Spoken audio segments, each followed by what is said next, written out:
Bihar assembly తొలి దశ ఎన్నికల పోలింగ్ కొనసాగుతుంది.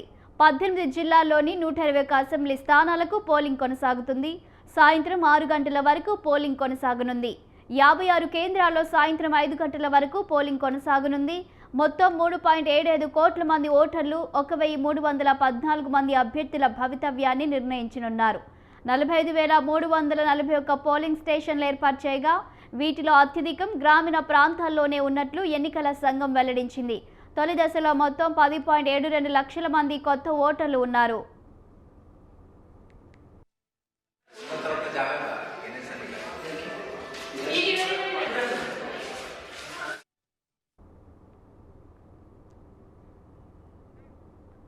జేడీయూ 57 స్థానాలు, బీజేపీ 48, ఎల్జేపీ 14, ఆర్ఎల్ఎం 2 స్థానాల్లో పోటీ చేస్తుంది.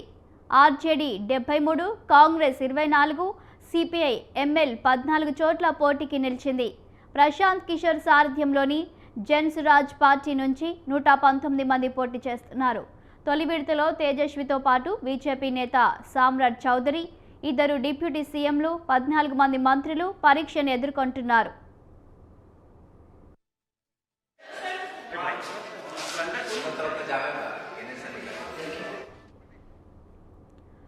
ఇండియా కూటమి ముఖ్యమంత్రి అభ్యర్థి తేజస్వి యాదవ్, డిప్యూటీ సీఎం సామ్రాట్ చౌదరిలు ఈ జాబితాలో ఉన్నారు. రాఘోపూర్ నుంచి తేజస్వి యాదవ్ మూడోసారి విజయం సాధించి హ్యాట్రిక్ కొట్టే లక్ష్యంతో ముందుకెళ్తున్నారు.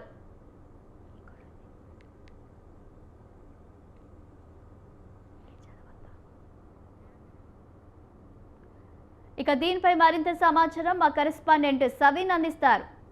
సవిన్, బీహార్లో ఎన్నికలు తొలి విడత స్టార్ట్ అయిన నేపథ్యంలో పోలింగ్ ఎలా జరుగుతుంది? బీహార్ లో అసెంబ్లీ ఎన్నికల తొలి దశ పోలింగ్ ప్రారంభమైంది. ఉదయం 7 గంటల నుంచి సాయంత్రం 6 గంటల వరకు పోలింగ్ జరగబోతోంది. నక్సలైట్ ప్రభావిత ప్రాంతాల్లో సాయంత్రం 5 గంటల వరకు మాత్రమే పోలింగ్ జరగబోతుంది. మొత్తం 45,341 పోలింగ్ కేంద్రాల్లో 36,733 అంటే దాదాపు 90% పైగా గ్రామీణ ప్రాంతాల్లోనే పోలింగ్ ఉండడంతో గ్రామీణ ఓటర్ల తీర్పు ఎటువైపు ఉంటుందనే ఆసక్తి మాత్రం పెద్ద ఎత్తున ప్రజల్లో జరుగుతుంది. బీహార్ లో ప్రధానంగా మహాగఠబంధన్ నుంచి RJD, Congress party, CPM, CPI, CPIML పార్టీలతో పాటు వికాస్శీల్ ఇన్సాన్ పార్టీతో పాటు ఇతర చిన్న ప్రాంతీయ పార్టీలు ఉన్నాయి. ఇక ఎన్డీఏ కూటమి నుంచి జేడీయూ, బీజేపీతో పాటు రామ్ విలాస్ పాస్వాన్ కు సంబంధించినటువంటి ఎల్జేపీ పార్టీలు, ఇతర హెచ్ఏఎం పార్టీలు, ఇట్లాంటి పార్టీలు పోటీ పడుతున్నాయి. ఇక దేశంలో ప్రముఖ ఎన్నికల యువకర్తగా పేరొందినటువంటి ప్రశాంత్ కిషోర్ జనసురాజ్ పార్టీని స్థాపించి ఎన్నికల్లో ఆయన పార్టీ అభ్యర్థులు పోటీ చేస్తున్నారు. ప్రశాంత్ కిషోర్ మాత్రం ఈసారి బీహార్ అసెంబ్లీ ఎన్నికల్లో పోటీ చేయడం లేదు. మొత్తం 121 అసెంబ్లీ స్థానాల్లో తొలి దశ ఎన్నికల పోలింగ్ జరుగుతోంది.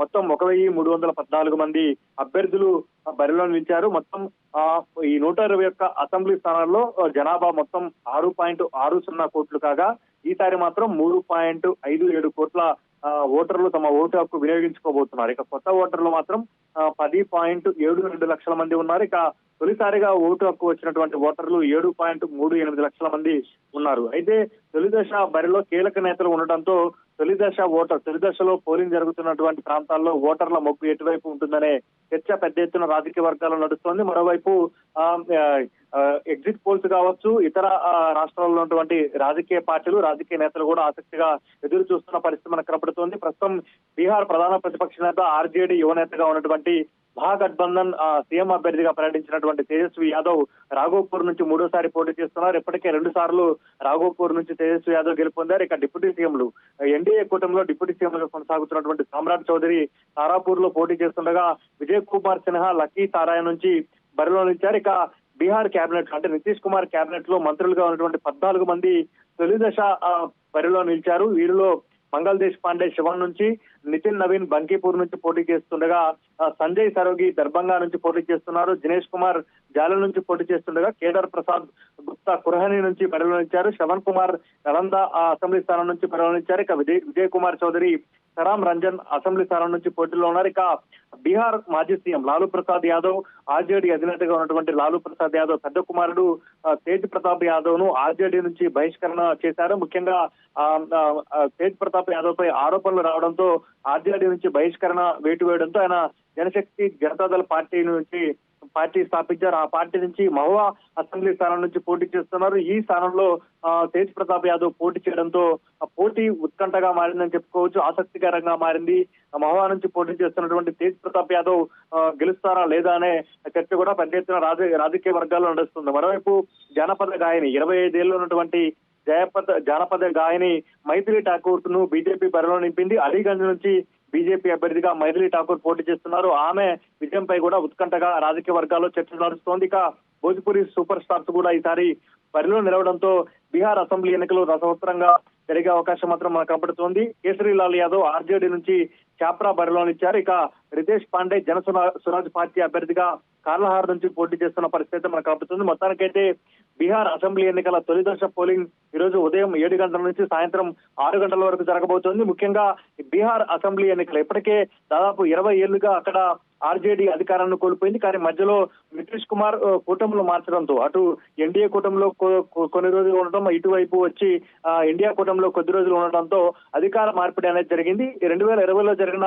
అసెంబ్లీ ఎన్నికల్లో కేవలం 1% లోపు ఓట్లతోటే ఆర్జేడీ అధికారాన్ని కోల్పోయింది. తేజస్వి యాదవ్ ముఖ్యమంత్రి పీఠాన్ని వదులుకోవాల్సి వచ్చింది. ఈసారి మాత్రం కాంగ్రెస్ పార్టీ గతంలో 70 స్థానాల్లో పోటీ చేసి 17 స్థానాల్లో గెలుపొందింది కాబట్టి కేవలం 61 స్థానాల్లోనే కాంగ్రెస్ పార్టీ పోటీ చేస్తోంది. అందులో 12 స్థానాల్లో ఆర్జేడీ కూడా అభ్యర్థులను నిలిపి ఫ్రెండ్లీ పోటీ అంటూ ఇప్పటికే తేజస్వి యాదవ్ ప్రకటించారు. మరోవైపు అధికారికంగా మహాగఠబంధన్ కూటమి నుంచి తేజస్వి యాదవ్ ను కాంగ్రెస్ పార్టీ కావచ్చు, ఇతర రాజకీయ పార్టీలు ముఖ్యమంత్రి అభ్యర్థిగా ప్రకటించాయి. ఇక వికాస్శీల్ ఇన్సాన్ పార్టీ తరపునటువంటి ఉపేంద్ర కుష్వాహాను కూడా డిప్యూటీ సీఎం గా ప్రకటించారు. కాబట్టి ఈ ఇండియా కూటమి మహాగఠబంధన్ కూటమికి ఇది ఒక అడ్వాంటేజ్ గా రాజకీయ పరిశీలకులు భావిస్తున్నారు. ఇక ఎన్డీఏ కూటమి నుంచి దాదాపు 20 ఏళ్లకు బాగా బీహార్ ముఖ్యమంత్రిగా కొనసాగుతున్నటువంటి నితీష్ కుమార్ ను ఎన్డీఏ కూటమి కావచ్చు, బీజేపీ ఇప్పటివరకు అధికారికంగా ముఖ్యమంత్రి అభ్యర్థిగా ప్రకటించలేదు. ఇదికంతా ఎన్డీఏ కూటమికి కొంత మైనస్ గా వచ్చే అవకాశం కూడా రాజకీయ పరిశీలకులకు భావిస్తున్నట్లుగా మనకు తెలుస్తోంది. మరోవైపు ప్రతికూల పరిస్థితులు ఉండే అవకాశం ఉన్నట్టుగా కూడా తెలుస్తోంది. మరోవైపు బీహార్ లో గత 20 సంవత్సరాలుగా ఎన్డీఏ నితీష్ కుమార్ ముఖ్యమంత్రిగా ఉన్నారు కాబట్టి ప్రభుత్వ వ్యతిరేకత కూడా ఉంది. కాబట్టి ప్రభుత్వ వ్యతిరేకతను ఇండియా కూటమి మహాగఠబంధన్ ఏ విధంగా అడ్వాంటేజ్ గా తీసుకుంటుంది అనేది కూడా ప్రధానాంశంగా ఉంది. మరోవైపు హోరాహోరీగా ప్రచారం చేశారు. ఇటు మహాగఠబంధన్ కూటమి నుంచి బీహార్ ముఖ్యమంత్రి అభ్యర్థి ప్రధాన ప్రతిపక్ష నేత తేజస్వి యాదవ్ తో పాటు ఈసారి కాంగ్రెస్ పార్టీ అగ్రనేత లోక్సభ ప్రధాన ప్రతిపక్ష నేత రాహుల్ గాంధీ బీహార్ లో విస్తృతంగా పర్యటన చేశారు. ప్రత్యేకంగా బీహార్ లో కేంద్ర ప్రభుత్వం, కేంద్ర ఎన్నికల సంఘం ప్రత్యేక ఓటరు సవరణ చట్టాన్ని తీసుకొచ్చింది. ఈ ఓటరు సవరణ చట్టంపై బీహార్ లో బంద్ చేశారు. దేశవ్యాప్తంగా ఇండియా కూటమి పెద్ద ఎత్తున ఆందోళన చేసింది. ప్రత్యేక ఓటరు సవరణ చట్టం తీసుకొచ్చిన తర్వాత తొలిసారిగా బీహార్ లో ఎన్నికలు జరుగుతున్నాయి కాబట్టి ప్రత్యేక ఓటరు సవరణ చట్టాన్ని విపక్షాలు వ్యతిరేకించాయి. కాబట్టి ఈ ప్రభావం బీహార్ ఎన్నికలపై ఏ విధంగా ఉంటుందనేది కూడా పెద్ద ఎత్తున రాజకీయ వర్గాల్లో చర్చ జరుగుతున్న పరిస్థితి మాత్రం మనకు కనపడుతోంది. ఈ నేపథ్యంలోనే ప్రత్యేక ఓటర్ సవరణ చట్టం వచ్చింది. దీనికి వ్యతిరేకంగా కాంగ్రెస్ అగ్రనేత రాహుల్ గాంధీ పెద్ద ఎత్తున మాట్లాడారు. బీహార్ లో ఓటర్ అధికార యాత్ర పేరుతో పెద్ద ఎత్తున ర్యాలీలు తీశారు. ఇక బీజేపీ ఓట్ చోరీకి పాల్పడుతుందంటూ పెద్ద ఎత్తున రాహుల్ గాంధీ ఆరోపించారు. వీటన్నిటి ఆరోపణల నేపథ్యంలో తొలిసారిగా 2014 నుంచి ఇప్పుడు బీహార్ లో జరుగుతున్న అసెంబ్లీ ఎన్నికలను పరిశీలిస్తే రాహుల్ గాంధీ బీహార్ పైన తొలిసారి దృష్టి కేంద్రీకరించి ఎక్కువ రోజులు అక్కడ ప్రచారానికి సమయం కేటాయించారు. కాబట్టి రాహుల్ గాంధీ కాంగ్రెస్ పార్టీ ప్రభావం ఏ విధంగా ఉంటుందనేది కూడా మనకు ప్రధానంగా చూడాల్సి ఉంటుంది. ఇక బీజేపీ నుంచి ప్రధానమంత్రి నరేంద్ర మోడీతో పాటు కేంద్ర హోంశాఖ మంత్రి అమిత్ షా, బీజేపీ జాతీయ అధ్యక్షుడు కేంద్ర మంత్రి జేపీ నడ్డాతో పాటుగా బీజేపీ పాలిత రాష్ట్రాల ముఖ్యమంత్రులు యూపీ ముఖ్యమంత్రి యోగి ఆదిత్యనాథ్ తో పాటు సీఎం నితీష్ కుమార్ విస్తృతంగా ప్రచారం చేసిన పరిస్థితి మనకు కనబడుతోంది. మొత్తానికైతే బీహార్ లో తొలి దశ ఎన్నికల పోలింగ్ 121 అసెంబ్లీ స్థానాల్లో 18 జిల్లాల్లో జరుగుతుంది. మొత్తం గ్రామీణ ప్రాంతాలు కావడంతో గ్రామీణ ప్రాంతాల ఓటర్ తీర్పు ఏ విధంగా ఉంటుందనేది కూడా మనం చూడాల్సి ఉంది. Thank you సవిన్. ఇక 2 పర్యాయాలు మండలి నుంచి ప్రాతినిధ్యం వహిస్తున్న సామ్రాట్ చౌదరి ఈసారి ప్రత్యక్ష పోరుకు సిద్ధమయ్యారు. బీహార్లో మొత్తం 243 శాసనసభ స్థానాలకు 2 దశల్లో పోలింగ్ జరగనుంది. ఇవాళ తొలి విడత 11వ తేదీన, రెండో దశ పోలింగ్ జరగనుంది. ఈ నెల 14వ తేదీన ఓట్ల లెక్కింపు జరుగుతుంది.